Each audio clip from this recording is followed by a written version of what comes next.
Hello all, welcome to my channel 5 to 9 Productions. Today I'm going to be reviewing Singeetham. But before the review, let's take a moment to appreciate something truly special. Here is a 94-year-old filmmaker, Singeetham Srinivasa Rao, who has lived through generations of Indian cinema. He was an assistant director during the making of Maya Bazaar.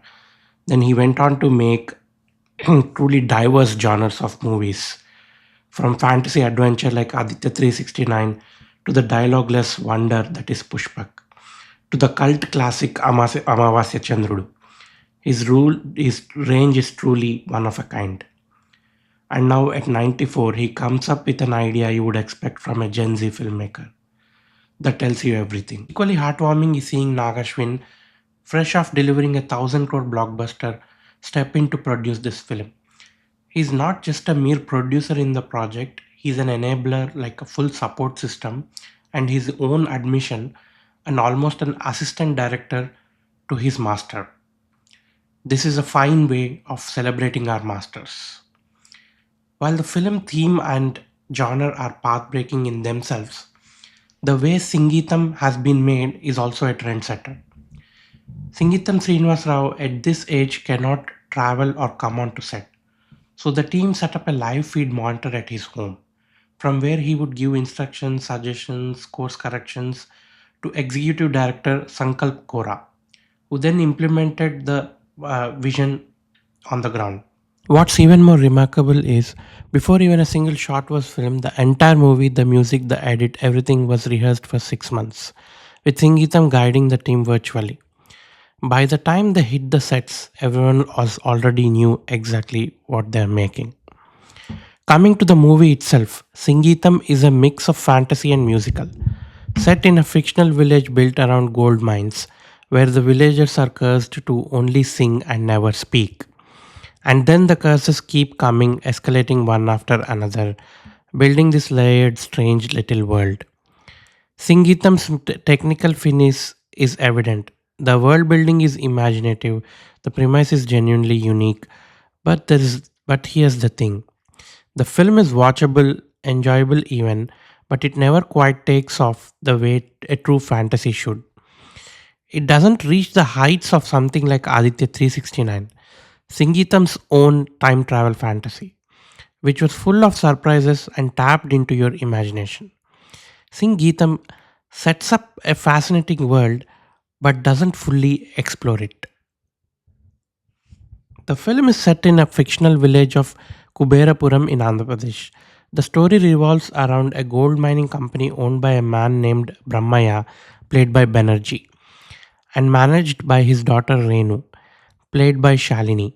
Pratap, played by Ayaan, arrives in the village as a business partner and crosses paths with Gauri, played by Ahilya, a young woman who opposes the mining activities. A series of events then lead to the village falling under a set of curses, each one more dangerous than the last. Starting with the most unusual one of all, the villagers can only sing, they cannot speak a single word. Once the premise and characters are established, and Singeetham does this swiftly without much fuss, we get to the heart of the film. The curse takes effect, and from here on, the characters can only sing. Now, when I say a musical, there are no lyrics here.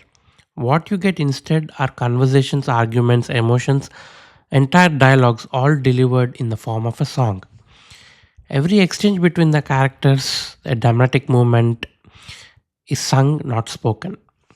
And to pull this off, the cast, mostly newcomers, were selected on one condition: they had to be able to sing, not just act.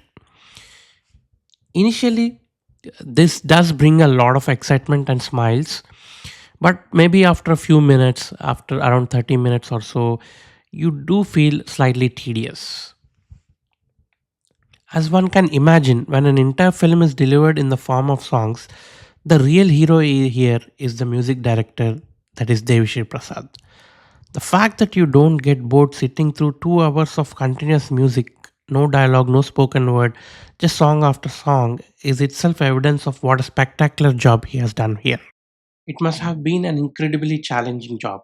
There is no reference point for something like this, no template to fall back on, and yet it never feels repetitive. The conversational music ebbs and flows in a good rhythm, carrying you through the film almost without you like getting irritated or like getting bored by it. As the story moves forward, more curses are inflicted on villagers and the stakes keep escalating. But here's the problem: we never quite feel the fear. The danger happens almost as a matter of fact, without the tension or thrill you would expect. And yet you're not bored. The novelty of the premise, the strong performances from a cast of mostly newcomers, and some genuinely beautiful cinematography keep you engaged throughout. One thing that nagged me though, when the singing was curse was introduced, I expected a payback later. Some echo movement, some clever callback where the singing becomes the key to breaking the curse or turning the tide. But nothing of that sort arrives. So the singing is just a curse because like the filmmaker has an idea of making this that way, but there is no organic reason or any payback later for this. The flashback sequences explaining why the village is cursed are interesting and the strongest parts of the film. Vivid, well crafted, and emotionally grounded. But the climax is a little bit of letdown. Things resolve too easily, too neatly, and even within a fantasy, we expect a certain internal logic, rules that the world sets for itself. But Singeetham doesn't quite do that well. But what I can say with the confidence is this: the film reflects pure passion for the craft and storytelling. The sheer attempt of making something this genre defying, something so path breaking, is better than most of the so called Telugu commercial films. It was worth my time and my ticket.